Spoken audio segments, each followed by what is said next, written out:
BPSC PYQ series में आप सभी का स्वागत है। आज जो इस वीडियो में हम बात करने वाले हैं वो करने वाले हैं भारत का भूगोल से संबंधित क्वेश्चन।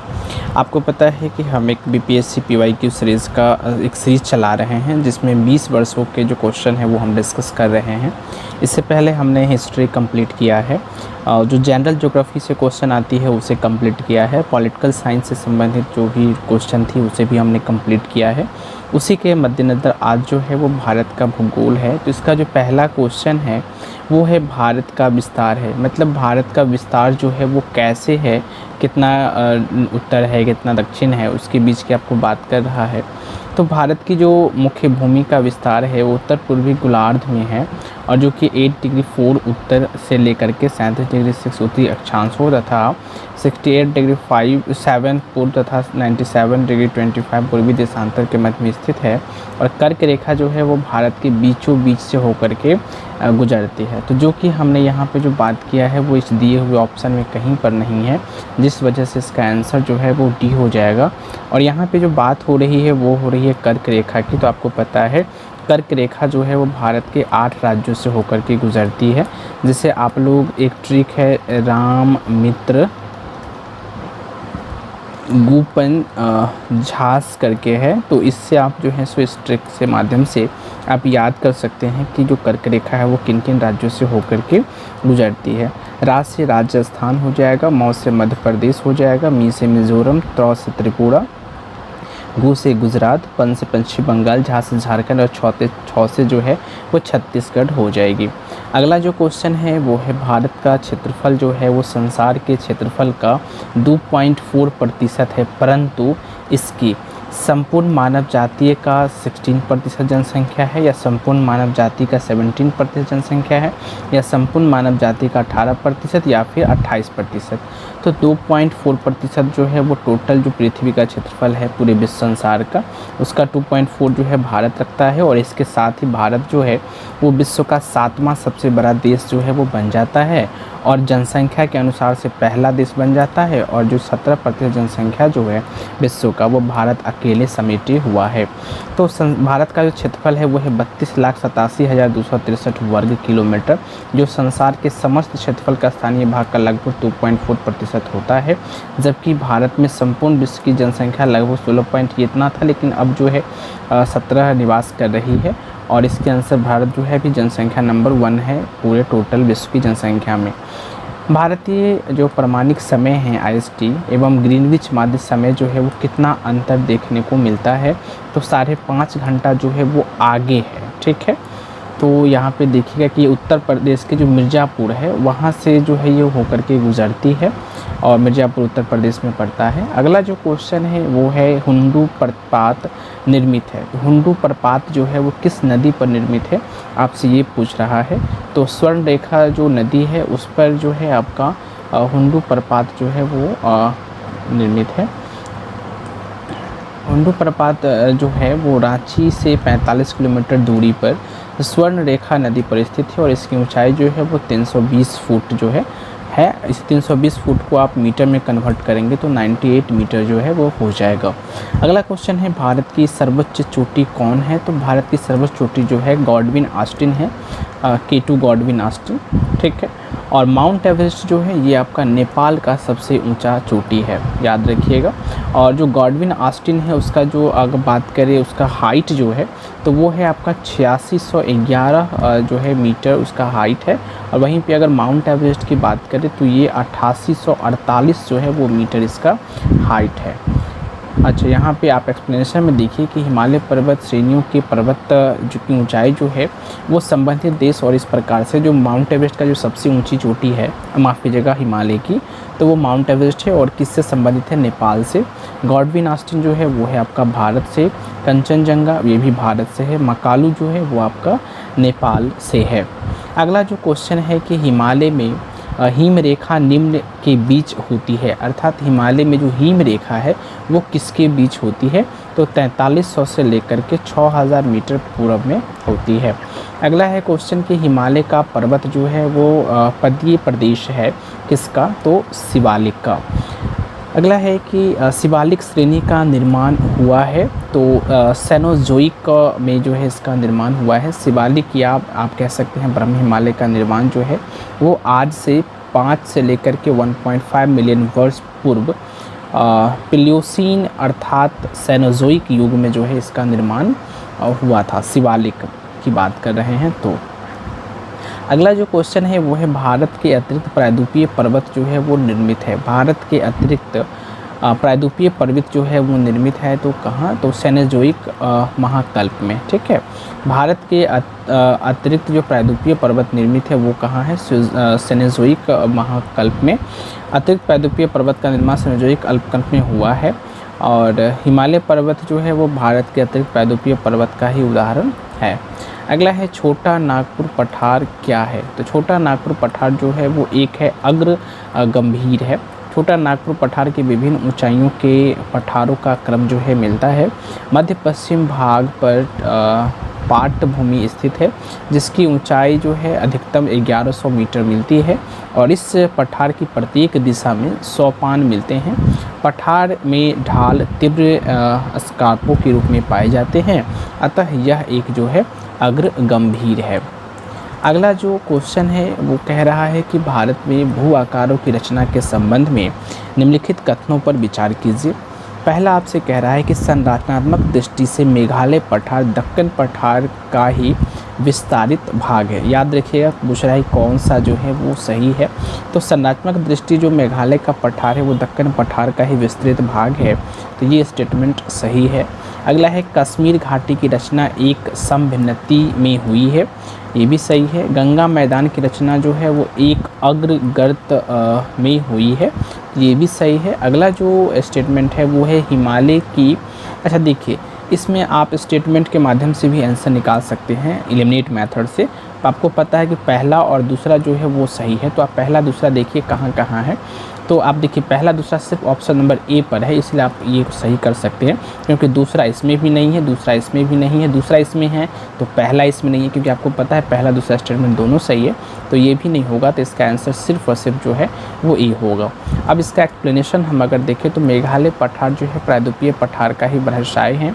यह एक समतल भूमि है जो भ्रंशन के कारण जो है भारतीय प्रायद्वीपियों से मालदा गैप द्वारा पृथक हो गया है, अतः वह कथन 1 जो है वो सही है। कश्मीर घाटी की रचना हिमालय की समभिन्नति में ही हुई है। स्विस के अनुसार गंगा के विशाल मैदान की उत्पत्ति तब हुई जब प्रायद्वीपीय के दृढ़ भूखंड ने हिमालय के दक्षिण की ओर प्रसार को रोका, तो हिमालय के उच्च वलयों के समक्ष एक अग्रगर्त पैदा हो गया और यह अग्रगर्त एक विशाल भूसन्नति की भांति था। हिमालय से निकलने वाली नदियां द्वारा निरंतर लाए जा रहे अवसादों से यह अग्रगर्त धीरे धीरे भरता रहा और बाद में इसी में विशाल मैदानों का निर्माण जो हो जाता है, अतः कथन 3 जो है वो आपका सही है। अगला क्वेश्चन है कि निम्न में से कौन सा मेघालय पठार का अंश नहीं है? तो भुवन पहाड़ियाँ जो हैं वो आपका मेघालय पठार का अंश नहीं है। तो फिर ये किस पहाड़ी का भाग है? तो ये है आपका मिजो हिल्स का। ठीक है, तो भुवन पहाड़ियाँ जो है मिजो हिल्स के भाग हैं जो पूर्वोत्तर हिमालय का अंग है, जबकि गारो खासी जयंतिया पहाड़ी जो है वो मेघालय पठार का भाग है। अगला जो क्वेश्चन है कि इल्मेनाइट जो कि भारतीय तटीय रेखा के साथ व्यापक रूप से वितरित हैं, किसका खनिज है? तो ये आपका टाइटेनियम का जो है वो खनिज है। ये 67 बीपीएससी 2022 का क्वेश्चन है। तो अब इसका एक्सप्लेनेशन अगर हम देखें तो इल्मेनाइट एवं रूटाइल टाइटेनियम के 2 प्रमुख खनिज हैं। यह खनिज भारत के तटीय क्षेत्रों में सौराष्ट्र तट से लेकर के दीघा तट या घाट कह सकते हैं, जो पश्चिमी बंगाल में विस्तृत क्षेत्र में पाया जाता है। अगला है कि भारत की तटरेखा कितनी है? तो भारत की अगर आप तटरेखा की बात करें जो भूमि से लगे कुल तट की लंबाई, तो वो आपका 5422.6 किलोमीटर है। और अगर आप मुख्य भूमि से दूर कुल तट की लंबाई अगर बात करें तो 2094 किलोमीटर है। और इस प्रकार अगर हम टोटल बात करें तो वो 7516.6 किलोमीटर है। अतः यहाँ पे देखिए न तो 5400 वाला दिया गया है यहाँ पे, तो उसको हम टिक कर लेते क्योंकि मुख्य भूमि से लगा हुआ था। तो वो भी ऑप्शन में नहीं है। और टोटल अगर हम बात करें तो 75 से 16 है, जो भी यहाँ पे नहीं है, तो इसलिए इसका कोई भी आंसर जो है वो नहीं था ऑप्शन में। अगला है महाराष्ट्र एवं कर्नाटक के पश्चिमी घाट जो हैं वो क्या कहलाते हैं? तो सह्याद्री जो है वो कहलाते हैं। महाराष्ट्र आप देखेंगे तो ये कहीं ना कहीं पश्चिमी जो भाग है उसमें आपको अवस्थित देखने को मिलेगा। तो पश्चिमी घाट को महाराष्ट्र, गोवा व कर्नाटक में सह्याद्री के नाम से जाना जाता है और इसकी औसत जो ऊंचाई है वो आपका 1200 मीटर है। ये क्वेश्चन आपको क्लास NCERT क्लास 9th के ज्योग्राफी से लिया गया था। ये बहुत ही डिटेल में वहाँ पर एक्सप्लेनिंग करके लिखा हुआ है। अगला है कि यह दर्रा या फिर वह दर्रा जो सर्वाधिक ऊंचाई में अवस्थित है वह कौन सा है? अब यहाँ पे अगर बात करेंगे तो दिए गए विकल्पों में नाथुला सर्वाधिक ऊंचाई में अवस्थित है। नाथुला की जो ऊंचाई है वो है 14,450 फीट। ठीक है, सर्वाधिक जो ऊंचाई है वो किस में है? नाथुला दर्रा में है। नाथुला की ऊंचाई जो इतना है। जोजिला की जो ऊंचाई है वो है 11,578 फीट। रोहतांग दर्रा की जो ऊंचाई है वो है 13,044 फीट तथा खैबर दर्रे की जो ऊंचाई है वो है 3,510 फीट। परंतु भारत का सर्वाधिक ऊंचाई में अवस्थित, ठीक है, दर्रा जो है वो है आपका यांगजी दीवान, जो कि 5890 मीटर है। चूँकि विकल्प में उपयुक्त में से कोई भी नहीं है, इसलिए इस प्रश्न का आंसर जो था वो आपका ऑप्शन नंबर ई था, एक या फिर एक से अधिक। अगला क्वेश्चन है कि लक्षद्वीप टापू जो है वो अवस्थित है, तो कहाँ अवस्थित है? तो दक्षिण पश्चिम भारत में, क्योंकि अगर आप भारत की मैप अगर देखेंगे ऐसे तो लक्षद्वीप यहाँ पे अवस्थित है। तो ये आपको कहाँ पे मिल जाएगा? दक्षिणी ये वाली भाग और पश्चिमी ये वाली भाग, इस दोनों के तट पर जो है वो अवस्थित है। लक्षद्वीप जो है वो अरब सागर में द्वीपों का एक समूह है और यह भारत का केंद्र शासित प्रदेश है जो वर्तमान में भी है। इसकी कुल क्षेत्रफल लगभग जो है 32 वर्ग किलोमीटर है। आप इसको आसानी से याद कर सकते हैं क्योंकि भारत का जो क्षेत्रफल है वो है 32,87,263 वर्ग किलोमीटर। वहीं पे बाकी सब हटा दो तो सिर्फ आप 32 याद रखेंगे, तो ये जो 32 वर्ग किलोमीटर है वो आपका लक्षद्वीप का जो है क्षेत्रफल है। लक्षद्वीप के अधिकांश द्वीप जो हैं वो प्रवाल उत्पत्ति के हैं। लक्षद्वीप समूहों में द्वीपों की जो कुल संख्या है वो है आपका 36। 32 में आप 4 जोड़ दीजिए तो ये हो जाएगा 36, जबकि इनमें से केवल 10 ही जो हैं वो आबाद है, अर्थात वहाँ पे आदमी वगैरह का वास है। लक्षद्वीप के सबसे उत्तरी जो द्वीप समूह को हम लोग अमीन दीवी और फिर सबसे दक्षिणी द्वीप समूह को मीनिकाई कहते हैं। मीनिकाई जो है वो शेष द्वीपों से 9 डिग्री चैनल द्वारा पृथक होता है। कावारत्ती लक्षद्वीप की राजधानी है जो कावारत्ती द्वीप पर ही स्थित है। तो आपने यहाँ पर देखा कि लक्षद्वीप से अगर पूछेगा कि कौन सी डिग्री जो है वो डिवाइड करती है उसको, तो 9 डिग्री चैनल, इससे भी क्वेश्चन जो है वो आती रहती है। तो ये बात भी जो है आप ध्यान रखिएगा। और लक्षद्वीप की जो दक्षिणी द्वीप समूह है वो मीनिकाई है, जबकि उत्तरी द्वीप समूह जो है वो है अमीन देवी। ये पॉइंट भी आप याद रखेंगे। अगला जो क्वेश्चन है वो है द्वीपों का समूह लक्षद्वीप जो है वो क्या? तभी आपने देखा था कि अधिकांश द्वीप जो है प्रवाल उत्पत्ति के हैं, अर्थात यहाँ पे प्रवाल उत्पत्ति ही इसका आंसर होगा। अगला है कि लक्षद्वीप में कितने द्वीप है? अभी हमने बात किया था कि लक्षद्वीप में जो है टोटल 36 द्वीप है, क्योंकि 32 वर्ग किलोमीटर जो है वो इसका कहीं ना कहीं क्षेत्रफल है और 4 जोड़ने के बाद जो है वो 36, जो कि हम यहाँ पे भी बताए हुए हैं। अगला जो क्वेश्चन है वो है विदर्भ एक प्रादेशिक नाम है भारत में और यह क्या है? तो महाराष्ट्र का अंग जो है उसे हम लोग विदर्भ के नाम से जो है वो जानते हैं। अगला क्वेश्चन है कि निम्नलिखित में से किस राज्य में सर्वाधिक क्षेत्र वनों के अंतर्गत पाया जाता है? तो सबसे ज़्यादा अगर बात करें इस ऑप्शन में दिया हुआ है तब वनों के क्षेत्रफल में, तो वो है आपका अरुणाचल प्रदेश। ठीक है, अब अगर इसमें नहीं दिया होता तो वैसे अगर भारत की बात करें तो सबसे ज़्यादा जो वन वाला है वो आपका MP है, मध्य प्रदेश। तो भारत जो है वन रिपोर्ट 2017 के अनुसार अगर देखें तो अरुणाचल प्रदेश राज्य का सर्वाधिक क्षेत्र जो है वो वनों के अंतर्गत आता है। भारत वन रिपोर्ट स्थिति 2017 के अनुसार सर्वाधिक वन क्षेत्र वाला राज्य जो है वो मध्य प्रदेश है। वर्तमान में भी मध्य प्रदेश ही है। वन स्थिति रिपोर्ट 2021 के अनुसार निम्न वर्गों में कुल क्षेत्र जो भौगोलिक स्थिति जो है वो मध्य प्रदेश है नंबर 1 पे। उसके पश्चात अरुणाचल प्रदेश, छत्तीसगढ़, उड़ीसा, तत्पश्चात जो है वो महाराष्ट्र। अगला जो क्वेश्चन है कि निम्नलिखित में से किस पहाड़ी पर पूर्वी घाट पश्चिमी घाट से मिलता है?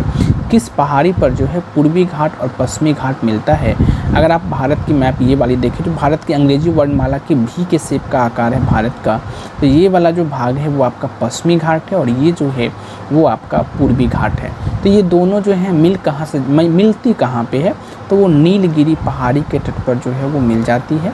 तो नीलगिरी पहाड़ी भारतीय प्रायद्वीप के पूर्वी घाट तथा पश्चिमी घाट के मिलन बिंदु पर स्थित है और नीलगिरी पहाड़ी को ही ब्लू माउंटेन कहा जाता है और इसकी जो सर्वाधिक ऊंचाई है जो चोटी वाली वो है आपका दोदा बेट्टा, जो लगभग आपका 2637 मीटर जो है वो आपका स्थित है, मतलब इसकी ऊंचाई है। अगला जो है कि कन्याकुमारी से सटी पहाड़ियाँ जो है उसका नाम क्या है? तो कार्डेमम पहाड़ी जो है वो आपका कन्याकुमारी से सटी हुई पहाड़ी का नाम है। पश्चिमी घाट पर्वत हिमालय के बाद भारत की दूसरी सबसे लंबी पर्वत श्रेणी है। पश्चिमी घाट जो है पर्वत हिमालय के बाद भारत की दूसरी सबसे लंबी पर्वत श्रेणी है। ये पॉइंट भी आप याद रखना कि पश्चिमी घाट जो है वो हिमालय पर्वत के बाद दूसरी सबसे लंबी जो है वो पर्वत श्रेणी है। इसकी ऊंचाई जो है वो करीब 1500 किलोमीटर है और इसे सह्याद्री के नाम से भी जाना जाता है। नीलगिरी पहाड़ी एक स्थलीकृत गांठ है जहां पूर्वी घाट एवं पश्चिमी घाट पर्वत आकर के मिलते हैं। ये हमने ऊपर क्वेश्चन में ही देखा है। नीलगिरी का जो सर्वोच्च शिखर है वो है आपका दोदा बेट्टा, जो दक्षिणी भारत का दूसरा सर्वोच्च शिखर है। दक्षिणी भारत का जो सर्वोच्च शिखर है वो है आपका अन्नाईगुड़ी या फिर कह सकते हैं अन्नामलाई पर्वत चोटी। यह नीलगिरी के दक्षिण में है और अन्नामलाई के दक्षिणी में कार्डेमम या फिर इलायची की पहाड़ियाँ हैं जो कन्याकुमारी के नज़दीक स्थित है। अगर आप इस एक्सप्लेनेशन को देखेंगे तो इसमें से 4 से 5 क्वेश्चन जो है वो बन सकते हैं। पहला तो क्वेश्चन इसने ये कहा कि कन्याकुमारी से सटी जो पहाड़ी है वो कौन है। दूसरा कहा कि पूर्वी घाट पश्चिमी घाट जो मिलती है उस जगह का क्या नाम है या फिर उस पर्वत श्रेणी का क्या नाम है। दक्षिणी भारत की जो है या माफ़ कीजिएगा भारत की जो है वो दूसरी सबसे लंबी पर्वत श्रेणी जो है वो आपका पश्चिमी घाट है। इसकी ऊंचाई जो है 1500 मीटर है। तो ये 2 क्वेश्चन भी यहाँ से बन सकता है। अब यहाँ पे बात है कि नीलगिरी का जो सर्वोच्च चोटी है वो कौन सा है, तो ये भी आपसे क्वेश्चन पूछा जा सकता है। फिर अगर आप देखेंगे तो नीलगिरी दक्षिणी में है और अन्नामलाई जो है वो दक्षिणी कार्डेमम इलायची की पहाड़ी भी है, ये क्वेश्चन भी आपसे पूछ सकता है। अगला है कि क्षेत्रफल के क्रम में भारत के 3 बड़े राज्य की बात करें तो अगर आप देखेंगे क्षेत्रफल के अनुसार तो भारत का जो पहला राज्य है वो है आपका राजस्थान। ठीक है, अब यहाँ पर एक बात ध्यान रखिएगा कि राजस्थान अगर आपको याद है तो आसानी से आप इस क्वेश्चन का आंसर तक जो है पहुंच जाते हैं, क्योंकि राजस्थान सबसे बड़ा है और ऑप्शन में पहला ही ऑप्शन में सिर्फ राजस्थान, बाकी किसी में राजस्थान नहीं है। तो मतलब आप एक बार पढ़ के भी ऑप्शन ए पर जो टिक कर लेते हैं। वैसे अगर देखा जाए तो पहले पे राजस्थान, दूसरा पे मध्य प्रदेश, तीसरा पे जो है वो आपका महाराष्ट्र है। अगला है कि भारत में जनसंख्या के अनुसार तीसरा एवं क्षेत्रफल में 12वां राज्य कौन सा है, तो ये कहीं ना कहीं बिहार राज्य की जो है वो बात किया जा रहा है। ठीक है, अभी भी यही स्थिति है।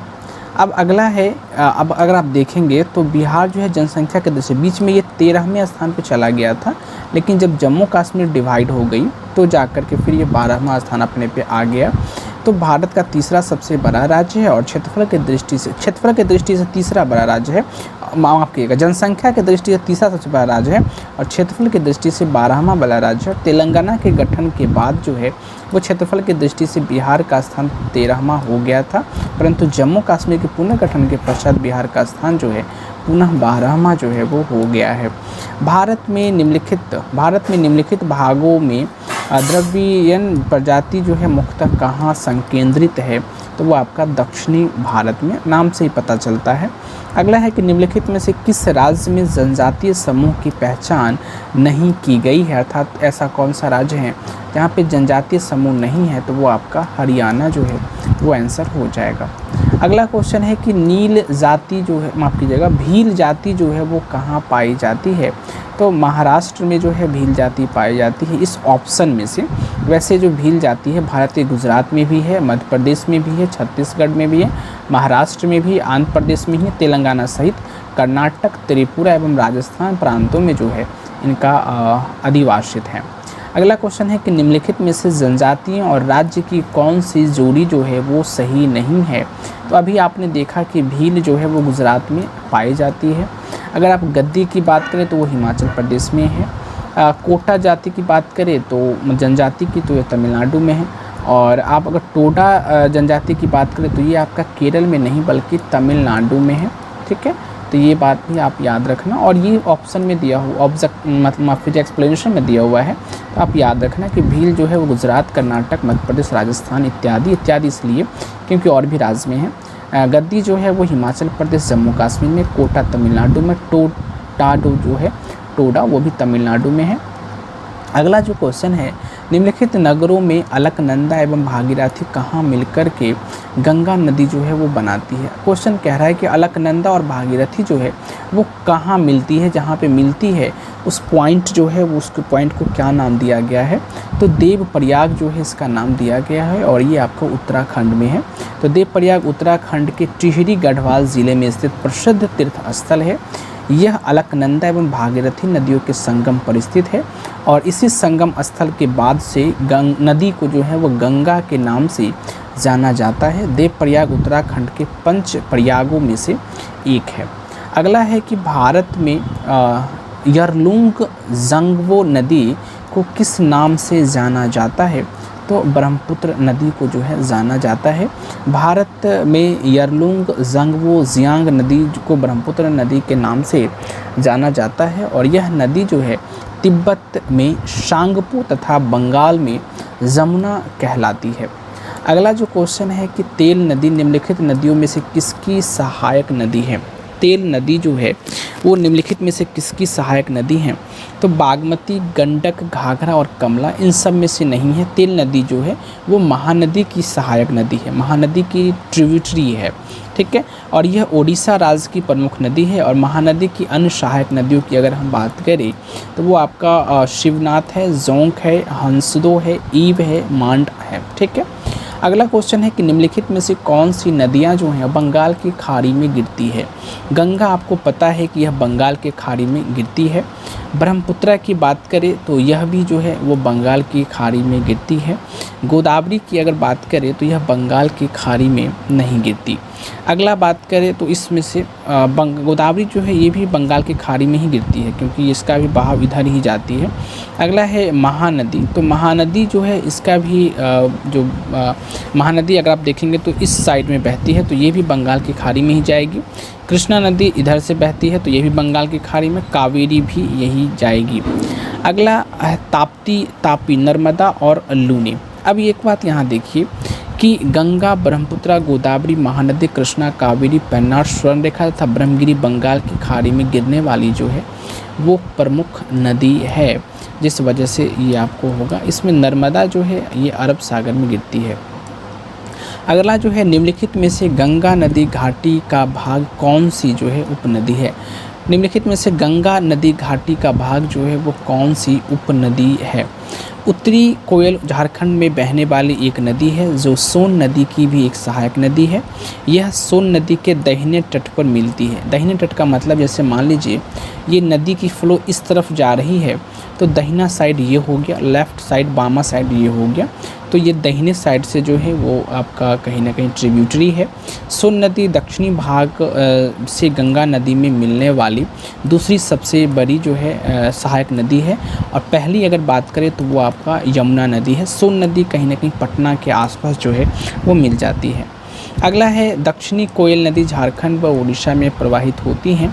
दक्षिणी कोयल नदी उत्तरी कारो नदी के साथ मिलकर के कोयल नदी के रूप में प्रवाहित होती हैं, जो ओडिशा के राउरकेला के पास जो है शंख नदी से मिलकर के ब्राह्मणी नदी के नाम से प्रवाहित होती हैं।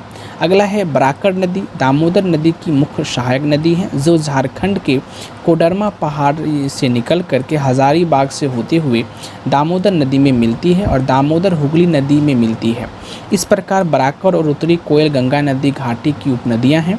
इस तरह प्रश्न में जो है विकल्प ई ऑप्शन सही होगा क्योंकि यहाँ पे एक से अधिक है। अगला है सोन और गंगा नदी का संगम बिहार के किस ज़िले में है। सोन और गंगा का संगम अभी हमने बात किया वो आपका पटना है। अगला जो क्वेश्चन है, निम्न में से कौन सा शहर गंगा नदी के किनारे स्थित नहीं है? तो फतेहपुर आप देखेंगे तो ये गंगा नदी के, भागलपुर गंगा, कानपुर गंगा, उत्तरकाशी जो है वो गंगा नदी के तट पर स्थित नहीं है। गंगा नदी की प्रधान शाखा भागीरथी है, जो उत्तराखंड के उत्तरकाशी ज़िले में गोमुख नाम के स्थान से निकलती है। देवप्रयाग में भागीरथी व अलकनंदा के संगम से गंगा का निर्माण जो है वो होता है। मतलब कह रहा है कि जो गंगा है उसका नाम अलकनंदा और भागीरथी के संगम के पश्चात जाना जाता है। अतः उत्तरकाशी का संबंध जो है भागीरथी से है, ना कि गंगा से। तो फतेहपुर, भागलपुर व कानपुर नदी जो है वो गंगा के तट पर स्थित है। तो अभी आपने देखा जो आपका उत्तरकाशी है वो कहीं ना कहीं किससे है, तो भागीरथी से।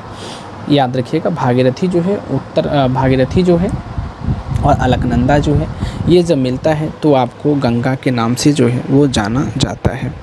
अगला जो क्वेश्चन है, निम्नलिखित में से कौन सा सबसे सूखा स्थान है?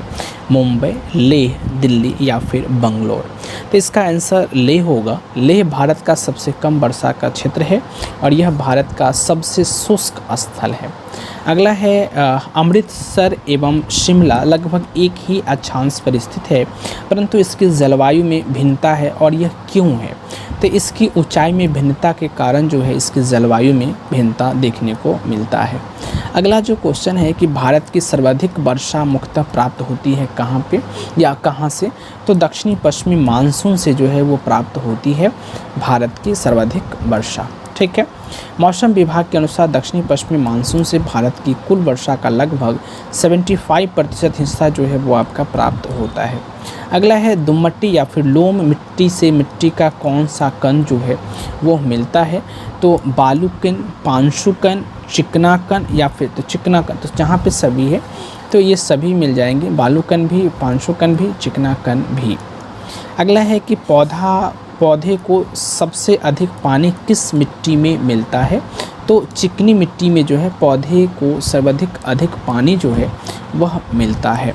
चिकनी मिट्टी में जल धारण की क्षमता सबसे अधिक होती है, इसलिए पौधे को सबसे अधिक पानी इसी मिट्टी में मिलता है। चिकनी मिट्टी में 50% से कम गाद, 50% तक मृतिका, बालू की कुछ मात्रा पाई जाती है। इससे वायु का जो आवागमन कम होता है, जिससे जल क्रांति हो जाती है।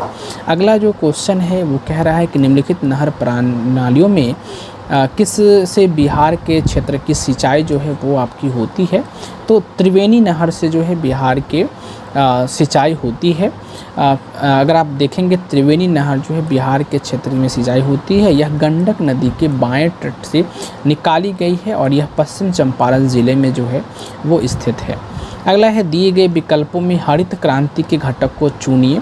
तो हरित क्रांति के विकल्प की अगर हम बात करें तो उच्च उत्पादन दाने वाले किस्म के बीज से, सिंचाई से, ग्रामीण विद्युतीकरण से और ग्रामीण सड़कें और विपणन से। क्योंकि अगर ग्रामीण सड़कें नहीं होंगे तो जो भी पैदावार होगी वो उच्च मार्ग कनेक्शन नहीं होनी, मेन सड़क से अगर वो उसका कनेक्ट नहीं है तो फिर अनाज उपजाने के बाद कहीं ना कहीं व्यापार मंडली में पहुंचाने में दिक्कतें का सामना करना पड़ता है। ये आपके क्वेश्चन क्लास 8 के NCERT के ज्योग्राफी से उठाई गई है। एक स्टोरी देख करके समझाया भी गया है और 9th में भी इसका जो है 9th के पहले चैप्टर में जो है उसका एक्सप्लेन करके दिया गया है, 2 गाँवों का एग्जाम्पल लेकर के। अगला जो क्वेश्चन है कि निम्न में से कौन सा एक कृषि में उत्पादकता बढ़ाने का रास्ता जो है वो है? तो कृषि में उत्पादकता बढ़ाने के लिए कहीं ना कहीं कुशल सिंचाई की भी आवश्यकता होती है, गुणवत्ता युक्त बीज की भी आवश्यकता होती है, कीटनाशकों का प्रयोग की भी आवश्यकता होता है, उर्वरकों का प्रयोग मतलब जो खाद वगैरह होती हैं उसकी भी आवश्यकता होती है। तो इसमें से सभी मेरे हिसाब से होगा, हाँ सभी जो है इसका होगा। तो आप देखें भारत में 60 और 70 के दशक में बीज, खाद, सिंचाई, कीटनाशकों और पादप संरक्षण तकनीकी के उत्पादन, विकास और प्रयोग में वृद्धि हुई। इससे देश में हरित क्रांति का जो है सूत्रपात हुआ था। अगला जो है इंद्रधनुषीय क्रांति का संबंध किससे है?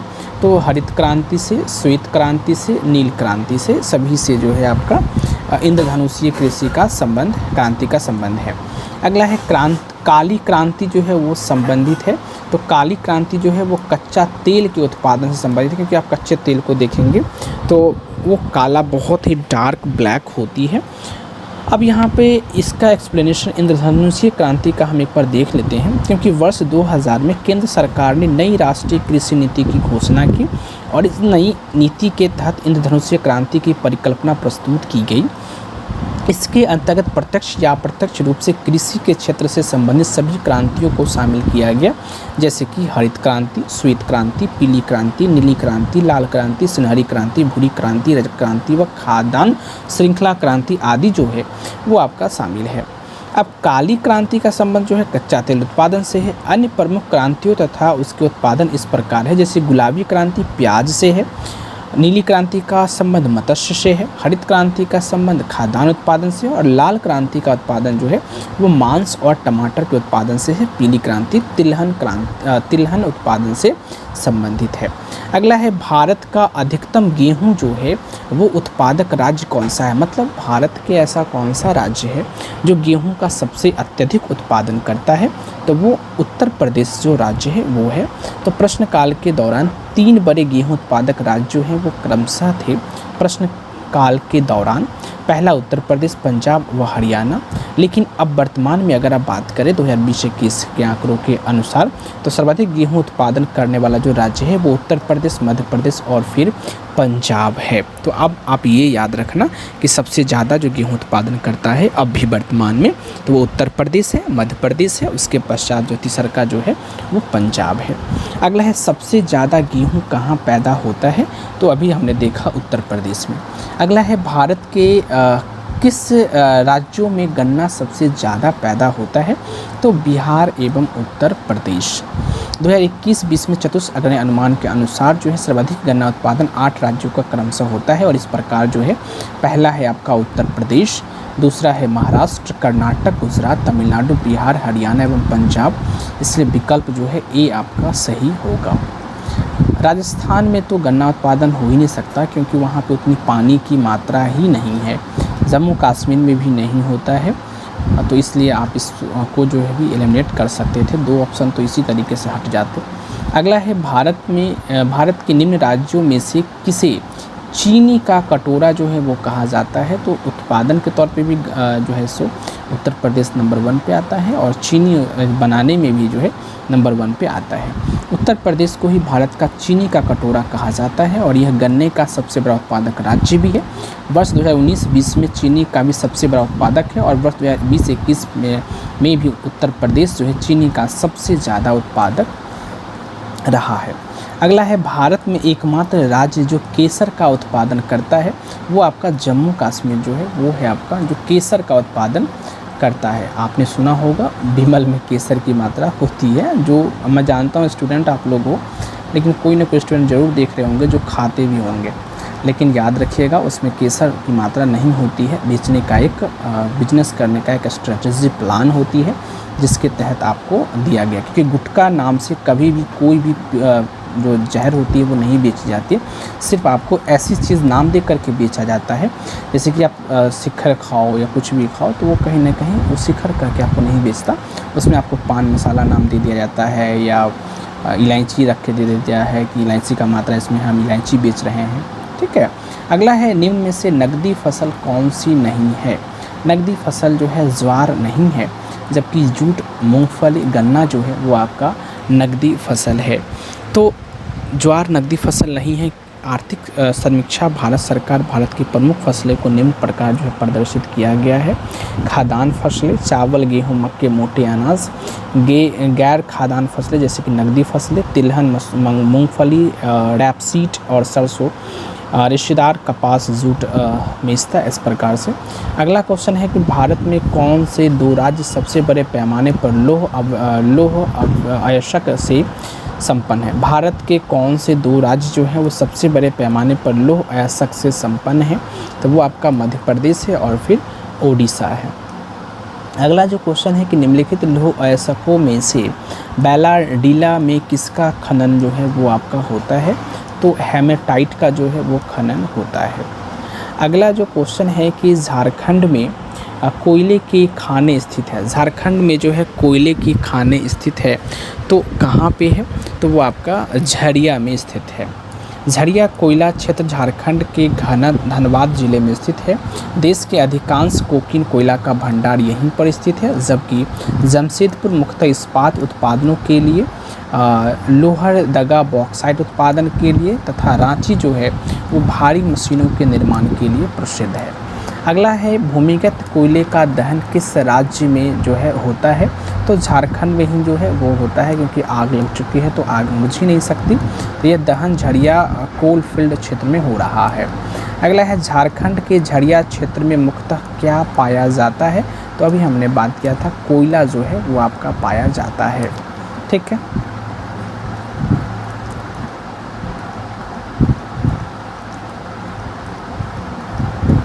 चले अगला जो क्वेश्चन है कि भारतीय कोयला उद्योग की निम्नलिखित समस्याओं पर विचार करें और कौन सा स्टेटमेंट जो है वो सही है, उस पर आपको बात करना है।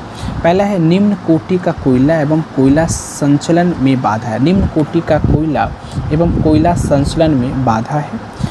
धुलाई संसाधनों की उपयोग क्षमता में कमी है। कोकिंग कोयला के आयात पर बढ़ती निर्भरता और कार्य संचालन कीमतें। तो इसके अनुसार जो है इसका सभी स्टेटमेंट जो है वो सही होगा। और अब आपको मैं ये भी बता दूं कि कोयला जो है वो कितने प्रकार के हैं, तो आप ये बताएं। कोयला मुख्यतः जो है वो 4 प्रकार के हैं। पहला जो है वो आपका है एंथ्रासाइट। एंथ्रासाइट जो है वो पहला नंबर एक कोयला है। अगला जो है दूसरे नंबर पे वो है आपका बिटुमिनस। ठीक है। तीसरा जो है वो आपका है लिग्नाइट। ठीक है। और चौथा जो है वो है आपका पीट कोयला। ठीक है। तो 4 प्रकार के कोयला हैं, एंथ्रासाइट, बिटुमिनस, लिग्नाइट, पीट कोयला।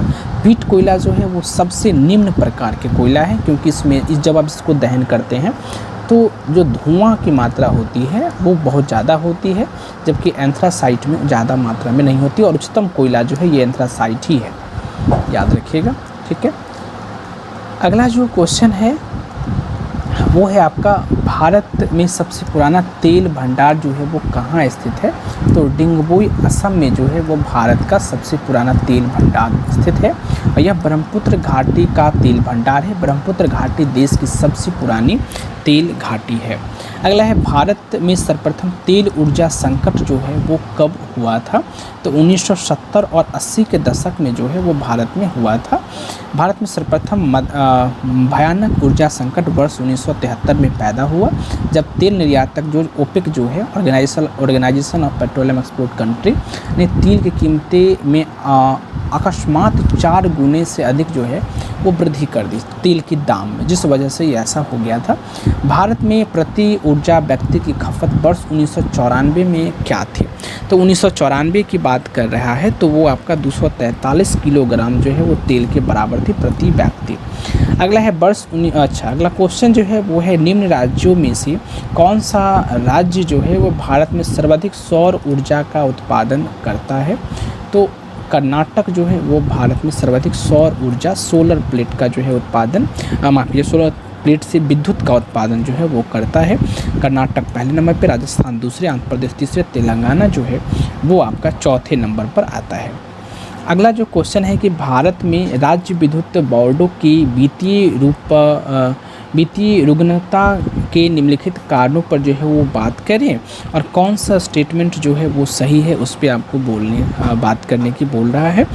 तो कृषि एवं घरेलू उपयोगकर्ताओं को उत्पादन लागत से कम पर बिजली का विक्रय करना, प्रसारण एवं संवितरण हानि काफ़ी ज़्यादा होती है, राज्य विद्युत बोर्डों के लिए वाणिज्यिक स्वायत्तता में कमी और राज्य सरकारों ने राज्य विद्युत बोर्डों के माध्यम से सामाजिक परिदान नीतियों को क्रियान्वित किया है। तो इस प्रकार के ऑप्शन में जो सभी होते हैं वो आपके सही हो जाते हैं। अगला है टिस्को संयंत्र जो है वो किसके नज़दीक स्थित है, तो वो है आपका टाटा नगर। ठीक है। तो टिस्को जो है वो आपका अब टाटा स्टील भारत की प्रमुख इस्पात कंपनी है। TISCO Tata iron and steel company limited अब टाटा, और टाटा नगर जो है वो जमशेदपुर स्थित इस कारखाने का स्थापना जो है वो वर्ष 1907 में की गई थी।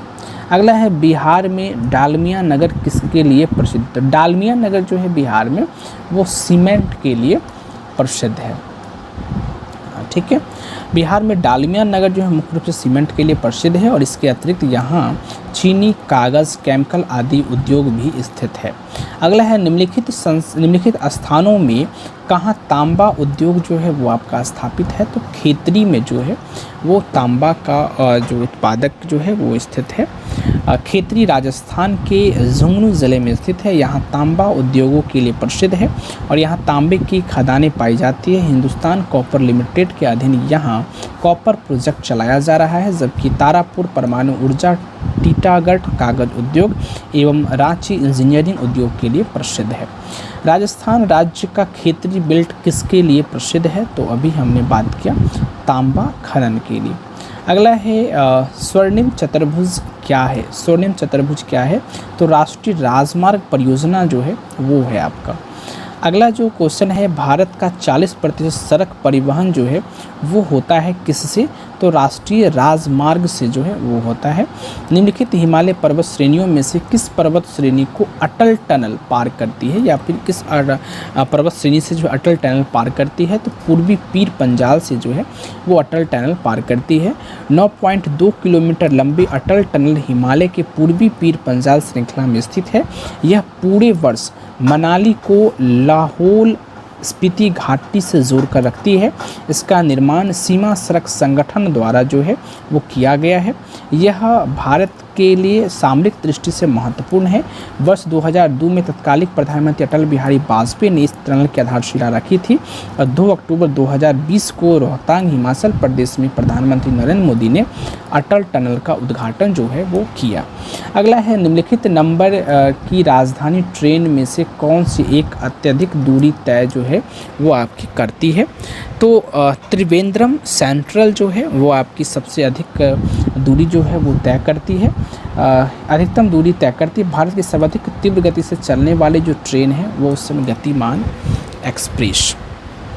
अगला जो क्वेश्चन है, कुरियर सेवा से प्रतिस्पर्धा के लिए भारतीय डाक विभाग ने दूत डाक सेवा का प्रारंभ जो है वो कब किया था। तो 1986 ईस्वी में जो है वो किया था। अगला जो क्वेश्चन है कि भारत में सर्वप्रथम दूरभाषा का प्रादुर्भाव जो है वो किस वर्ष हुआ था। तो 1850 ईस्वी में सर्वप्रथम जो है टेलीग्राफ सेवा कोलकाता और डायमंड हार्बर के बीच की गई थी। 1881 ईस्वी में इंग्लैंड की ओरिएंटल टेलीफोन कंपनी लिमिटेड ने भारत में कोलकाता, बॉम्बे, मद्रास, अहमदाबाद और कराची में टेलीफोन एक्सचेंज स्थापित किए थे। कराची उस समय भारत में ही थे।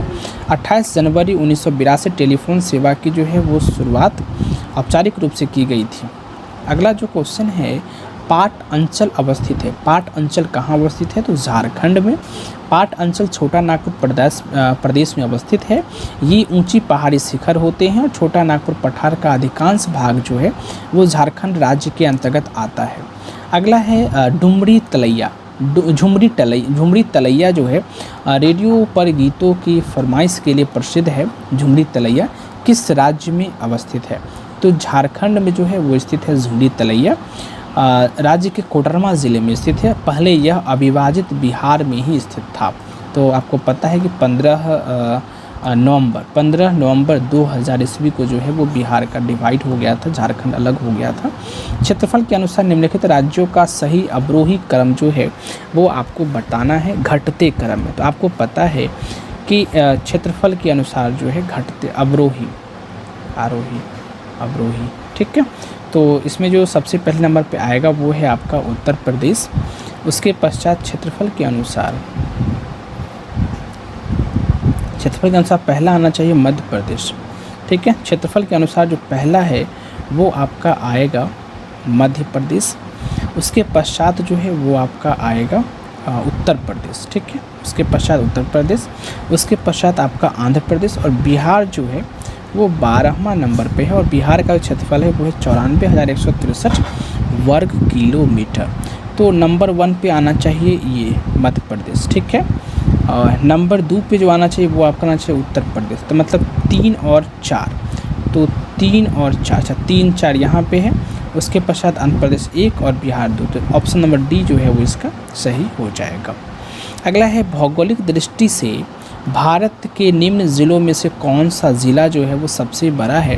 तो कच्छ जो है गुजरात का वो सबसे बड़ा ज़िला है।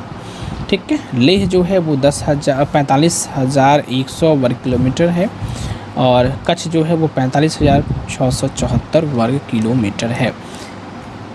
अगला है असम कुल मिलाकर के कितने राज्य एवं केंद्र शासित प्रदेशों से घिरा हुआ है? तो 7 से घिरा हुआ है असम, जिसमें आपको पश्चिम बंगाल, नागालैंड, मिजोरम, मेघालय, अरुणाचल प्रदेश, मणिपुर और फिर त्रिपुरा, ये सभी राज्य हैं, केंद्र शासित प्रदेश नहीं है। अगला है गद्दी लोक निवासी कहाँ के हैं? गद्दी जो है वो लोक निवासी कहाँ के हैं? तो हिमाचल प्रदेश के। कुछ देर पहले ही जो है हम लोगों ने इस पे चर्चा किया था। अगला है बोडो जो निवासी है वो कहाँ के हैं? तो वो आपको गारो पहाड़ी के। अगला है गारो जो जनजाति है, गारो जो जनजाति है वो कहाँ की है? तो गारो जनजाति जो है वो आपका वर्ष 2011 के अनुसार, जनसंख्या के अनुसार गारो जनजाति जो मेघालय, असम व मिजोरम तीनों राज्य में है। ठीक है, अगला क्वेश्चन है गंगा की जलोढ़ मृदा की गहराई जो है भूमि की सतह के नीचे लगभग कितनी है? तो 6000 मीटर तक जो है इसका आंसर हो जाएगा। अगला है भारत की सबसे बड़ी वाह नदी कौन सी है? तो वो आपका गंगा है, 2525 किलोमीटर इसका है। उसके पश्चात गोदावरी है 1465 किलोमीटर। उसके पश्चात नर्मदा है, महानदी चौथे नंबर पर आता है। अगला है गंगा नदी के किनारे सबसे बड़ा शहर कौन सा है? तो कानपुर जो है वो सबसे बड़ा है। दूसरा सबसे बड़ा पटना है, तीसरा सबसे बड़ा वाराणसी है और चौथा सबसे बड़ा प्रयागराज है, जिसे इलाहाबाद के नाम से पहले जाना जाता था। अगला है तिब्बत में मानसरोवर झील के पास जिस नदी का स्रोत है वह कौन सा नदी है? तो ब्रह्मपुत्र, सिंधु और फिर सतलज, ये तीनों जो नदी है वो कहीं ना कहीं मानसरोवर झील के पास स्थित है। अगला जो क्वेश्चन है वो है आपका मानस नदी किस नदी की उपनदी है? मानस नदी जो है वो किस नदी की उपनदी है? तो ब्रह्मपुत्रा की जो है वो उपनदी है। अगला जो क्वेश्चन है वो है निम्नलिखित तुलना के आधार पर हिमालय नदी की प्रायद्वीपीय नदी से तुलना करें। अधिकांश हिमालय नदियाँ 12मासी कहलाती हैं, बिल्कुल, क्योंकि उसमें हमेशा जो है वो पानी रहती हैं, जबकि अधिकांश प्रायद्वीपीय नदी वर्षा पर निर्भर करती हैं। दक्षिणी भारत की बहुत सारी ऐसी नदियाँ हैं जो वर्षा पर निर्भर करती हैं। बड़ी बड़ी नदियाँ की बात हो रही है, वो वर्षा होगी तो उसमें पानी रहती है, अदरवाइज वो सूख जाती है। तो पहला जो आंसर है वो तो आपका सही ही है। दूसरा है कि हिमालय नदी की ढाल प्रायद्वीपीय नदी की तुलना में अधिक खड़ा है। ये बात भी सही है, क्योंकि जब ऊंची पहाड़ी है तो उसका ढलान जो है वो खड़ा होगी ही होगी।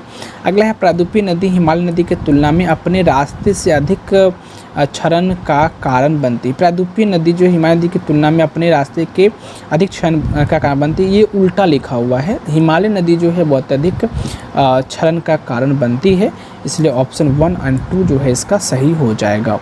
कौन सी नदी जो है वो भ्रंश द्रोणी से होकर के बहती है? तो नर्मदा नदी जो है वो भ्रंश घाटी से होकर के बहती है। अगला है पश्चिम की ओर प्रवाहित होने वाली नदियां कौन कौन से? पश्चिमी का मतलब जैसे मान लीजिए भारत है तो अरब सागर की ओर गिरने वाली नदियां का नाम यहाँ आपसे पूछ रहा है। तो नर्मदा हमने थोड़ी देर पहले ही बात किया था, जो उसके तरफ जाती है।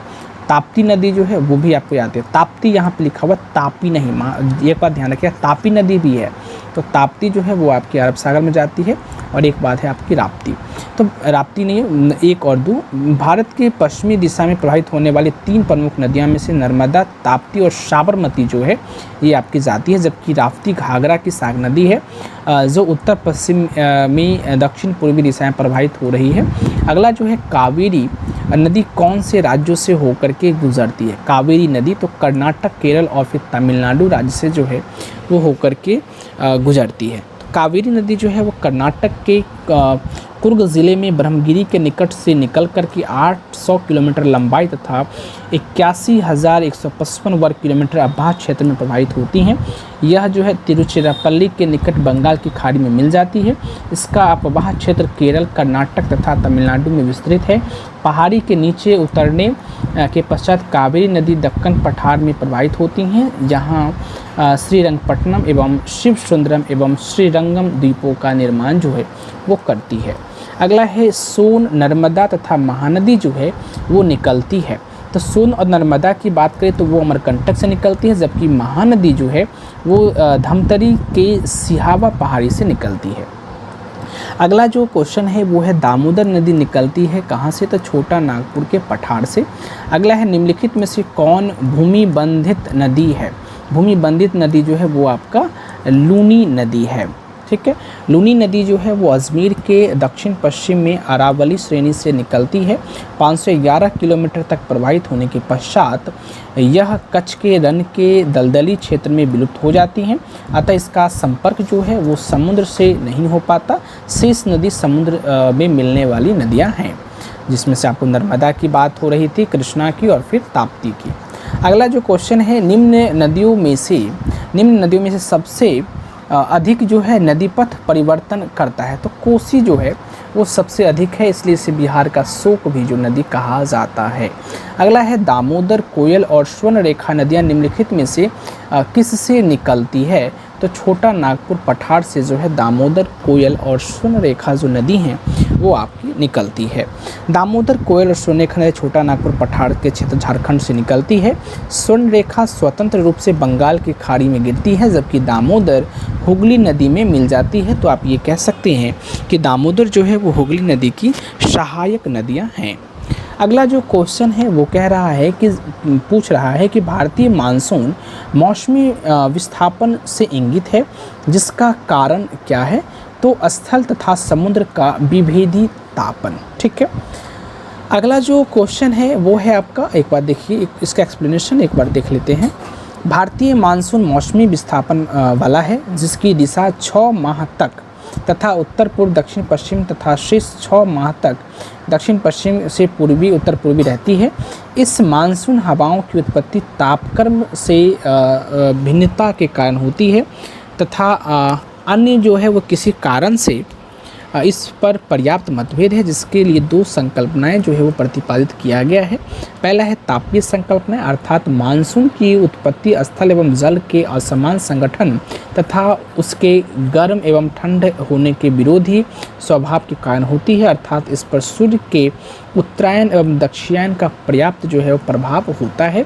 दूसरा है नवीन संकल्पना की अगर हम बात करें तो मानसूनी हवाओं की उत्पत्ति वायुदाब और हवाओं की पेटियों के खिसकाव के कारण होती हैं।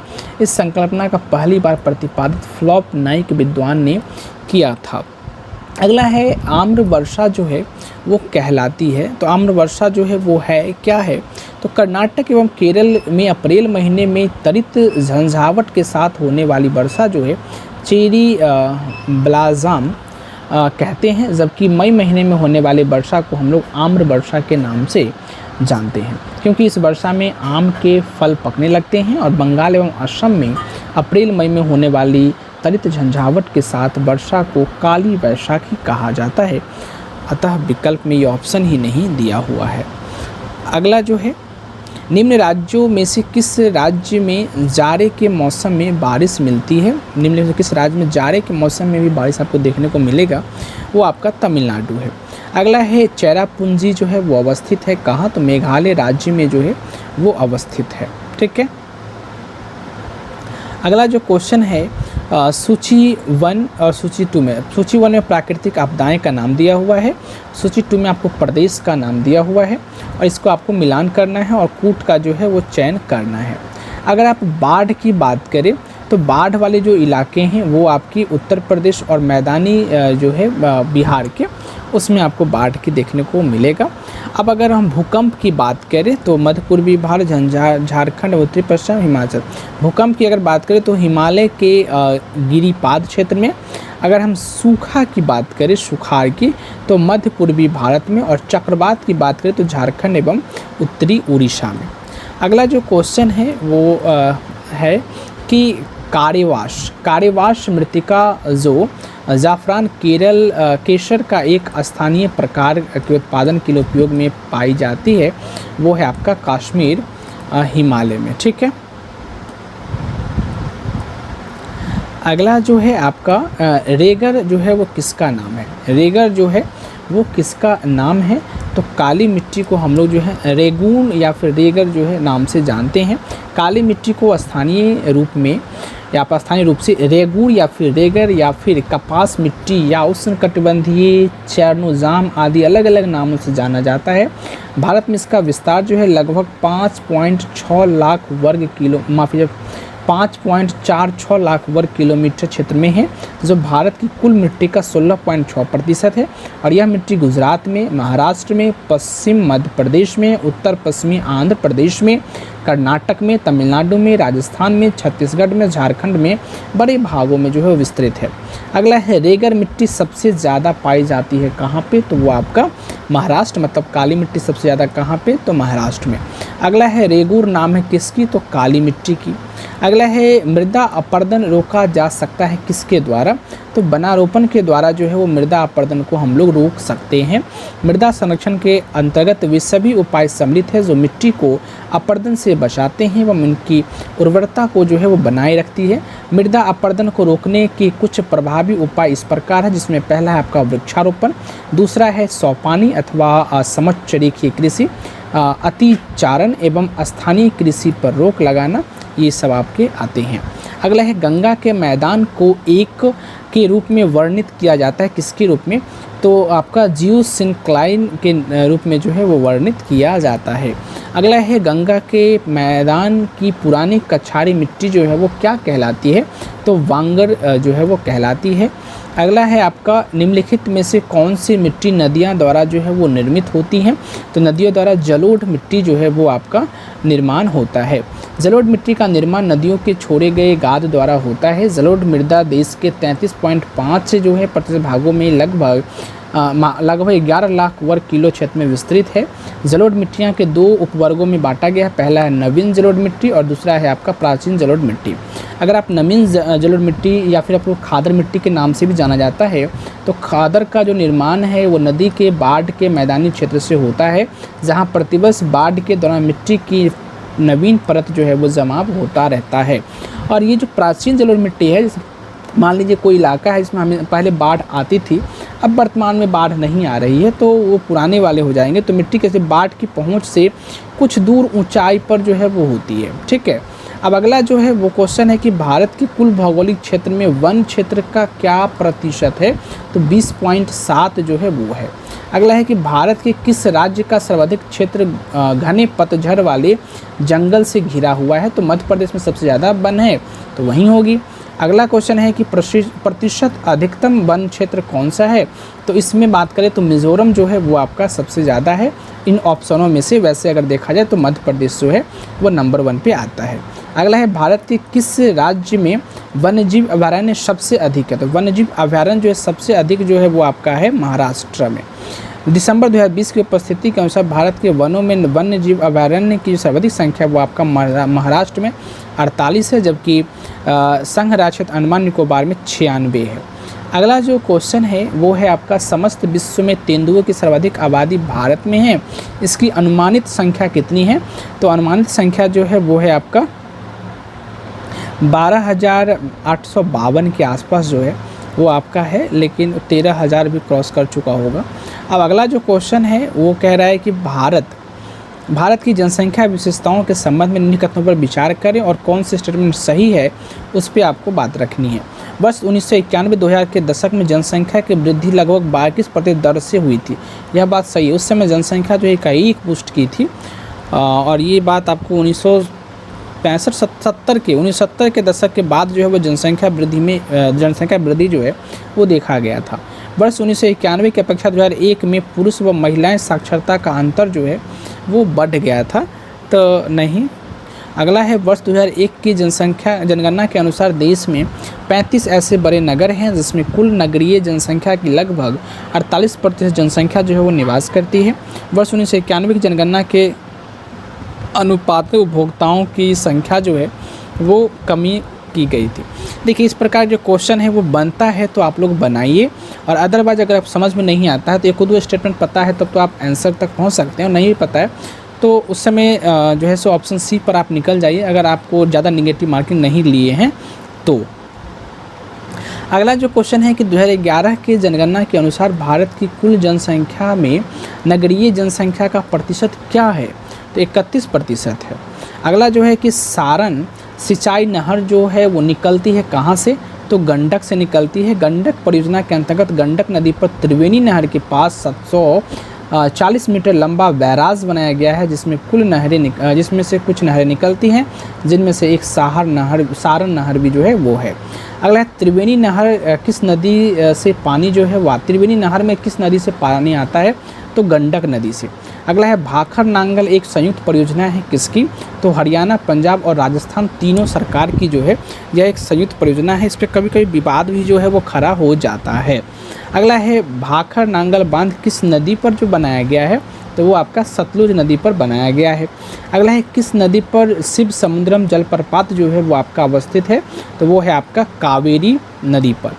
अगला जो क्वेश्चन है वो है आपका पट्टिसीमा परियोजना निम्नलिखित में से किस नदियों के एकीकरण से जो है वो आपका जुड़ा हुआ है, तो कृष्णा और फिर गोदावरी। पट्टिसीमा लिफ्ट सिंचाई परियोजना कृष्णा व गोदावरी नदी के एकीकरण से जुड़ा हुआ है। इस परियोजना को आंध्र प्रदेश सरकार द्वारा कार्यान्वित जो है वो आपका किया गया है। अगला है हीराकुड बांध जो है वो तैयार है कहाँ या किस नदी पर, तो महानदी जो कि आपको महानदी जो है आपका हीराकुड बांध जो उड़ीसा राज्य के महा तट पर, तो ये आपका उड़ीसा राज्य में जो है वो स्थित है। अगला है मैथौन बेल पहाड़ी एवं तिलैया बांध किस नदी पर जो है वो बनाए गए हैं, तो आपके बराकर नदी पे। मैथौन बेल पहाड़ी और तिलैया बांध का निर्माण जो है वो दामोदर की सहायक नदी बराकर पर दामोदर घाटी परियोजना के प्रथम चरण में किया गया था। अगला है नीचे दिए गए प्रयोग में मीठे पानी का झील जो है वो आपका कहाँ है, तो बुलर जम्मू कश्मीर का, लोकटक जो है वो लोकटाक मणिपुर मीठे पानी का झील है, जबकि चिल्का उड़ीसा एवं सांबर जो है वो आपका खारे पानी का झील है। तो बुलर झील भी जो है वो आपका मीठे पानी का झील है। ये भी क्लास 9 की, ये क्लास क्लास 9 की जो है NCERT का बुक जो ज्योग्राफी है उसके चैप्टर नंबर 1 या फिर 2 चैप्टर का ये क्वेश्चन आपको पूछ रहा है। तो वहाँ पे बुलर झील का नाम है, चिल्का झील का नाम है, सांवर झील का नाम है। तो यहाँ पे बुलर झील और लोकटक झील ये दोनों झील जो है वो आपको मीठे पानी का जो है झील है, जबकि चिल्का की बात करें और फिर सांबर की बात करें तो ये आपका खारे पानी का झील है। अगला क्वेश्चन है कि भारत में कौन सा कृषि वित्त का स्रोत नहीं है, तो सहकारी समिति, व्यापारिक बैंक और क्षेत्रीय ग्रामीण बैंक। तो आपका जो है इनमें से कोई नहीं। तो भारत में कृषि वित्त के प्रमुख स्रोतों की बात करें तो वाणिज्यिक बैंक, सरकारी बैंक, क्षेत्रीय ग्रामीण बैंक, ये तीनों होना चाहिए। तो तीनों ही होगा इसमें, सहकारी समिति, ग्रामीण बैंक, क्षेत्रीय ग्रामीण बैंक, फिर सहकारी समिति, व्यापारिक बैंक, तीनों इसमें जो है वो आपके होंगे। अगला है कृषि में युग्म पैदावार का आश्रय जो है वो विभिन्न मौसम पर 2 फसल को उगाने से। कृषि के युग में जो है पैदावार का आश्रय जो है वो आपको विभिन्न मौसम में 2 फसल के उत्पादन से है। कृषि में युग्म पैदावार के आश्रय विभिन्न मौसमों में 2 फसल उगाना है। एक ही साथ एक भूमि पर 2 या अधिक फसल उगाना जो है वो मिश्रित खेती के नाम से जाना जाता है। अगला है भारत में द्वितीय हरित क्रांति के संबंध में क्या सही है और फिर क्या गलत है, उस पर आप बात करना। वैसे सही पूछा तो आप सही भी आप देख लें। तो सही में अगर देखेंगे इसका लक्ष्य जो है हरित क्रांति से पूर्व ही लाभान्वित हो चुके क्षेत्रों में गेहूं एवं चावल के उत्पादन को वृद्धि करना था, नहीं। अगला जो क्वेश्चन स्टेटमेंट है वो इसका लक्ष्य हरित क्रांति से अब तक लाभान्वित न हो सकने वाले क्षेत्रों के बीज पानी उर्वरकता तकनीकी का विस्तार करना था, ये सही है। तो दूसरा सही है, पहला गलत है। पहला गलत है तो पहला वाला आप हटाइए, दूसरा सही है। इसमें तीसरा चौथा करिए कि स्टेटमेंट जो आपको पता है तो आप आंसर तक पहुंच सकते हैं। तो इसका लक्ष्य जो है हरित क्रांति के प्रारंभ से प्रयुक्त हो चुकी फसलें को छोड़कर अन्य फसलों को उत्पादन में वृद्धि करना था। अब जिसका उत्पादन हो गया है, बढ़ गया, तो उसको हम क्यों छोड़ें, उसको भी तो आप लेके चलोगे ना। तो ये स्टेटमेंट जो है गलत हो जाएगी। और इसका लक्ष्य जो है पशुपालन, सामाजिक वानिकी और फिर मत्स्य पालन के साथ जो है शस्य उत्पादन का समकालन करना है। अगला जो है वो नकदी फसल में सम्मिलित जो है वो नहीं है, तो गेहूं जो है वो आपके नकदी फसल में नहीं है। अगला है स्वतंत्रता प्राप्ति के बाद भारत में सर्वाधिक प्रगति जो है वो की किसमें, तो गेहूं के उत्पादन में जो सर्वाधिक प्रगति हुई। प्रमुख खाद्यान्न फसल जो है वो क्या है, तो आपका चावल जो है वो प्रमुख खाद्यान्न है, माने फसल है। अगला है भारत में चावल के कटोरे के क्षेत्र से कौन सा क्षेत्र जाना जाता है? तो कृष्णा नदी डेल्टा क्षेत्र जो है, कृष्णा गोदावरी डेल्टा क्षेत्र, वो आपको जाना जाता है। भारत में चावल के कटोरा कृष्णा गोदावरी डेल्टाई क्षेत्र जो है उसको कहा जाता है और ये क्षेत्र आंध्र प्रदेश के अंतर्गत आते हैं। आंध्र प्रदेश में कुल कृषि क्षेत्र के 29.3% भाग पर चावल का उत्पादन किया जाता है। लगभग 2/3 चावल खरीफ फसलों के अंतर्गत बोया जाता है। यह चावल प्रमुख उत्पादन क्षेत्र तेलंगाना और फिर रायलसीमा है जो गोदावरी कृष्णा डेल्टाई क्षेत्र में विस्तृत हैं। अगला है खेती के अंतर्गत क्षेत्र के अनुसार भारत में सबसे महत्वपूर्ण खाद्य फसल जो है वो कौन है? तो अभी हमने बात किया था चावल। भारत में कौन सी फसल सर्वाधिक क्षेत्र में जो है वो बोई जाती है? तो मूंगफली, ज्वार, गेहूं, चावल, इनमें से कौन सा फसल जो है वो सर्वाधिक क्षेत्र में बोई जाती है? तो मूंगफली। अगला है भारत का सबसे बड़ा कपास उत्पादक वाला राज्य कौन सा है? तो वो आपका है महाराष्ट्र और उसके पश्चात है आपका गुजरात, उसके पश्चात जो है वो आपका तेलंगाना। अगला है गन्ने के उत्पादन में राज्यवार घटते क्रम कौन कौन सी, सबसे ज़्यादा गन्ना कौन उपजाता है? तो उत्तर प्रदेश सबसे ज़्यादा है, महाराष्ट्र उसके बाद है, तमिलनाडु और कर्नाटक जो है तीसरे व चौथे क्रम में अवस्थित है। अगला है शुष्क भूमि के लिए सर्वाधिक उचित फसल जो है वो कौन सी है? तो मूंगफली जो है वो शुष्क भूमि के लिए सर्वाधिक उपयुक्त जो है वो फसल है। अगला भारत का सबसे बड़ा रबर उत्पादक राज्य जो है वो कौन है? तो केरल जो है वो सबसे ज़्यादा रबर का उत्पादन करता है। अगला निम्नलिखित में से कौन सा राज्य जो है वो रबर के उत्पादन में अग्रणी है? तो आपका केरल जो है वो अग्रणी है। अगला है भारत में सर्वश्रेष्ठ उत्पादन एवं उपभोक्ता है। भारत सर्वश्रेष्ठ उत्पादक एवं उपभोक्ता है किसका? तो चावल, तिलहन, दाल, तो दाल भी बहुत ज़्यादा उत्पादन करता है और दहन भी करके, जनसंख्या ज़्यादा है, चावल दाल भी तो खाएगा ना, तो इसमें आपको एक से अधिक हो जाएगा। अगला जो क्वेश्चन है वो है निम्नलिखित में से किस पहाड़ी पर चाय बागान जो है वो आपके नहीं देखने को मिलता है?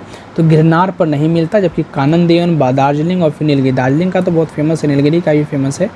अगला जो क्वेश्चन है कि निम्न कॉफ़ी उत्पादन क्षेत्रों में से कौन सा क्षेत्र जो है वो कर्नाटक में नहीं है? तो चिकमंगलूर, कुर्ग और बाबा बुदनगिरी जो है, बुदनगिरी, ये सब जो है आपका कॉफ़ी उत्पादन के लिए कर्नाटक से संबंधित है, जबकि पुरनेज जो है वो आपके कर्नाटक से जो है वो संबंधित नहीं है। ठीक है, तो भारतीय कॉफ़ी बोर्ड के अनुसार कर्नाटक के चिकमंगलूर, कोडांगू और तहासन जिले, केरल के वायनाड, त्रावणकोर एवं नेल्लियमपेथिस क्षेत्र जो है एवं तमिलनाडु के पुलनेज, गिरनेरी, सेब्रॉय, अन्नामलाई का कोयम्बटूर क्षेत्र कॉफ़ी उत्पादन के लिए प्रसिद्ध है। बाबा बुदनगिरी कर्नाटक में है, जहां भारत में सर्वाधिक कॉफ़ी के पौधे जो है वो रोपित किए गए थे। अगला है भारत अपनी आवश्यकता के से अधिक उत्पादन करता है। भारत क्या है जो अपनी आवश्यकता से अत्यधिक उत्पादन कर लेता है? तो वो एक्सपोर्ट करता है ज़्यादा, निर्यात करता है, तो वो आपका है चाय। अगला है भारत का सर्वाधिक पटसन उत्पादन राज्य जो है वो कौन सा है? तो वो आपका पश्चिम बंगाल। अगला है भारत में राज्यों में से जूट उत्पादन की दृष्टि से बिहार का स्थान जो है वो क्या है? तो द्वितीय है। अगला है एल्युमिनियम का सबसे महत्वपूर्ण अयस्क क्या है? तो बॉक्साइट जो है एल्युमिनियम का महत्वपूर्ण अयस्क है। अगला है निम्नलिखित भारतीय राज्यों में लौह अयस्क जो है वो उपलब्ध नहीं है, किसमें? तो पंजाब में जो है वो उपलब्ध नहीं है। अगला है भारत के किस राज्य में चांदी उपलब्ध जो है वो होती है? भारत के किस राज्य में चांदी जो है वो उपलब्ध होती है? तो राजस्थान व कर्नाटक, जो कि दोनों में से इसमें ऑप्शन आपको नहीं है, तो राजस्थान और कर्नाटक में जो है इंडियन मिनरल्स ईयरबुक 2020 के अनुसार भारत में चांदी के प्रमुख उत्पादक राज्य जो हैं वो राजस्थान व कर्नाटक है। अगला है निम्न खनिजों में से किस खनिज के उत्पादन में भारत विश्व में जो है वो अग्रणी है? किस उत्पादन में? तो 2019 की में बात करें तो अभ्रक का सबसे बड़ा उत्पादक जो है वो ब्राज़ील, तांबा का सबसे बड़ा उत्पादक चिली, जिप्सम का सबसे बड़ा उत्पादक संयुक्त राज्य अमेरिका तथा लौह अयस्क का सबसे बड़ा उत्पादक जो है वो आपका ऑस्ट्रेलिया था। इसमें से भारत जो है वो किसी के अग्रणी में से उत्पादन में नहीं है। अगला है भारत का कौन सा राज्य वो सर्वाधिक अभ्रक उत्पादन करता है? तो वो आपका झारखंड जो है वो सबसे ज़्यादा अभ्रक का उत्पादन करता है। अगला है भारत में खनिज उत्पादन में समृद्ध राज्य जो है उसको आप पहचानना है, तो बिहार जो है वो है। प्रश्न काल में मूल्य की वृद्धि में सबसे बड़ा खनिज उत्पादक राज्य बिहार था। इंडियन ब्यूरो ऑफ माइंस के अनुसार मूल्य की दृष्टि से तापीय क्षेत्र में बाद 6 खनिज उत्पादन राज्यों का क्रम जो है इस प्रकार है। छत्तीसगढ़ पहले नंबर पर, झारखंड, तेलंगाना, आंध्र प्रदेश, पश्चिम बंगाल और फिर बिहार। अगला है कोयला उत्पादन में राज्यवार जो है वो घटता क्रम। अगर आप बात करें तो उत्पादन में राज्य क्रम उस समय की बात है, तो उस समय आपको झारखंड भी बिहार में था, इसलिए बिहार आया था, बट अब तो नहीं है। तो अब अगर बात करें तो अविभाजित बिहार में जो है सो अविभाजित बिहार में बिहार था। मध्य प्रदेश, पश्चिम बंगाल कोयला अग्रणी उत्पादन राज्य थे, लेकिन वर्तमान इंडियन मिनरल्स ईयरबुक 2019 के अनुसार अगर बात करें तो भारत में अग्रणी कोयला उत्पादन राज्य जो है वो छत्तीसगढ़, उड़ीसा, तत्पश्चात जो है वो आपका झारखंड आता है। बिहार को तो आप बाहर ही कर लो इस ऑप्शन में से, बिहार में तो है ही नहीं। अगला है कोरबा कोयल क्षेत्र जो है वो अवस्थित है, तो वो आपको कहाँ, कोरबा कोयला क्षेत्र अवस्थित कहाँ है, छत्तीसगढ़ में। अगला है पश्चिमी सिंहभूम में स्थित चिड़िया की सबसे प्रसिद्ध विशेषता क्या है। चिड़िया की विशेषता क्या है, तो लौह अयस्क खनिज। पश्चिमी सिंहभूमि में स्थित चिड़िया की सबसे प्रसिद्ध विशेषताएं क्या है, लौह अयस्क खनिज जो है वो आपका होता है। पश्चिमी सिंहभूमि में स्थित चिड़िया खान की सबसे प्रसिद्ध विशेषताएं जो है वो आपका लौह अयस्क खनन है। अगला है किस खनिज से रेडियम प्राप्त जो है वो किया जाता है, तो पिस ब्लेड से जो है वो आपका रेडियम पाया जाता है। अगला है भारत में पहला पनबिजली शक्ति केंद्र जो है वो आरंभ हुआ था कहाँ पे, तो शिव सुंदरम में। अगला है भारत में अगर आप एक बार और इसको अगर हम ज़्यादा थोड़ा डिटेल में देख लें तो भारत में प्रथम जल विद्युत संयंत्र स्थापना 1897 से 98 ईस्वी में पश्चिमी बंगाल के दार्जिलिंग के निकट सिद्रपोंग या फिर सिद्रबाग में हुई थी। भारत में दूसरा पनबिजली संयंत्र जो है वो कर्नाटक के मांड्या जिले में शिव सुंदरम 1902 में हुआ था। इस संयंत्र का निर्माण जो है कोलार स्वर्ण खदानों जो है सो खदान विद्युत की आपूर्ति के उद्देश्य से किया गया था। मैसूर महल और फिर बेंगलुरु शहर विद्युत प्राप्त करने वाले देश में क्रम से पहली इमारत एवं जो है नगर थी। ठीक है, अगला जो क्वेश्चन है कि भारत में ऊर्जा उत्पादन एवं उपभोग के संबंध में निम्नलिखित में से कौन सा कथन जो है वो आपका सही नहीं है। तो भारत में उत्पादित कुल व्यावसायिक ऊर्जा में गैर पारंपरिक ऊर्जा स्रोतों का योगदान 1% कम है, ये आपका गलत था। जबकि गत दशक में भारत में ऊर्जा उत्पादन में हास्यमान प्रवृत्ति लक्षित हुई थी। विश्व की प्रति व्यक्ति ऊर्जा उपभोग भारत में न्यूनतम था। और फिर आपका भारत में ऊर्जा का उपभोग करने वाला प्रमुखतः क्षेत्र जो है वो उद्योग। ठीक है, अगला है भारत में कतिपय लौह इस्पात संयंत्र पश्चिमी तट से होकर आयोजित किए गए हैं। इस उद्योग की ऐसी अवस्थिति का मुख्य कारण जो है वो क्या है, तो गोवा एवं मध्य प्रदेश में कुछ भागों में उत्तम श्रेणी के लौह अयस्क निक्षेपों का मिलना तथा इस क्षेत्र में इस्पात निर्माण की तुलनात्मक सुविधाएं के कारण जो है वो है। अगला है भारत की कुल कितने राष्ट्रीय राजमार्ग हैं और इसकी कुल लंबाई जो है वो तकरीबन कितने हैं, तो 64 और 40,000 जो है कुल लंबाई तकरीबन है। भारत में सबसे पहले रेल मार्ग जो है वो तैयार किया गया था कब, तो 1853 ईस्वी में मुंबई से लेकर के थाने तक जो है वो चली थी, जिस पर 16 अप्रैल 1853 में मुंबई से थाने के बीच पहले ट्रेन चलाई गई थी। और यह ट्रेन मुंबई के जो है आपको बोरी बंदर स्टेशन से 14 सवारी डब्बे में 400 मेहमान यात्रियों को लेकर के 34 किलोमीटर तक चली, अर्थात 21 मील की दूरी जो है तय करके थाने स्टेशन में पहुंची थी। अगला है बड़ी लाइन की दो पटरियों के बीच की दूरी जो है वो कितनी होती है, तो 5.5 फीट। आप यहाँ पर देख लो, मीटर गेज जो है वो आपको दोनों पटरियों के मध्य में 1 मीटर की दूरी होती है। चौड़ी या फिर बड़ी लाइन में जो है सो 1.676 मीटर या फिर 5.5 फीट की जो है दूरी होती है। और छोटी लाइन में जो है दोनों पटरियों के मध्य में 762 मिलीमीटर या फिर 610 मिलीमीटर की दूरी होती है। और अगला क्वेश्चन जो है वो है आपका मोरमुगांव पत्तन जो है वो स्थित है कहाँ पे, तो गोवा में। अगला है भारत का 13वां प्रधान बंदरगाह किस राज्य में जो है वो आपका अवस्थित है, तो महाराष्ट्र में। अगला है आपका सुल्तानपुर बर्ड सेंचुरी जो है वो स्थित है कहाँ पे, तो गुड़गांव में। और गुड़गांव कहाँ है वो आपको पता ही है, हरियाणा के। अगला जो क्वेश्चन है, गुड़गांव को पहले कहा था, अब गुरुग्राम कहा जाता है। अगला है अंटार्कटिका में भारत के तृतीय शोध केंद्र का नाम जो है, अंटार्कटिका में भारत के तृतीय शोध केंद्र का नाम क्या है अंटार्कटिका में, तो भारती। दक्षिणी गंगोत्री अंटार्कटिका में पहला भारत का अनुसंधान केंद्र है, इसकी स्थापना 1983-84 में की गई थी। भारत ने अपने दूसरे अनुसंधान केंद्र मैत्री की स्थापना 1988-89 में की। अंटार्कटिका में भारत तृतीय अनुसंधान केंद्र भारती है, जो भारत की स्थापना 2012 में की गई है। अगला है निम्नलिखित में से किस क्षेत्र में प्रवाल भित्ति जो है वो नहीं पाई जाती है, तो कैम्बे की खाड़ी में जो है प्रवाल भित्ति नहीं पाई जाती। ESSO की अगर बात करें तो Indian national centre for ocean information service के अनुसार भारत में प्रवाल भित्ति वाले क्षेत्र हैं आपकी कच्छ की खाड़ी, मलवन क्षेत्र, लक्षद्वीप द्वीप समूह, मन्नार की खाड़ी, अंडमान निकोबार द्वीप समूह। अगला जो तो ये आपका जो है इंडियन ज्योग्राफी जो था ये इसका क्वेश्चन यहीं तक था जो हमने डिस्कशन किया है एक्सप्लेनेशन के साथ। मैं कोई क्वेश्चन तो नहीं छोड़ा हूँ। इसके बाद जो अगला सीरीज होगा वो होगा आपका भारतीय अर्थव्यवस्था से संबंधित क्वेश्चन। ये भी BPSC PYQ के तहत मैंने एक एक्सप्लेनेशन हर क्वेश्चन का करने का कोशिश किया जो जिसका करना चाहिए था। फिर भी अगर किसी क्वेश्चन का एक्सप्लेनेशन मैं अगर नहीं किया होगा तो आप वीडियो पॉज करके आप देख सकते हैं। और आप वीडियो किस चीज़ पे चाहते हैं, किस टॉपिक पे, किस पॉइंट से, यहाँ पे ऑल सब्जेक्ट आपको पढ़ाई जाएगी और मैं ही पढ़ाऊँगा।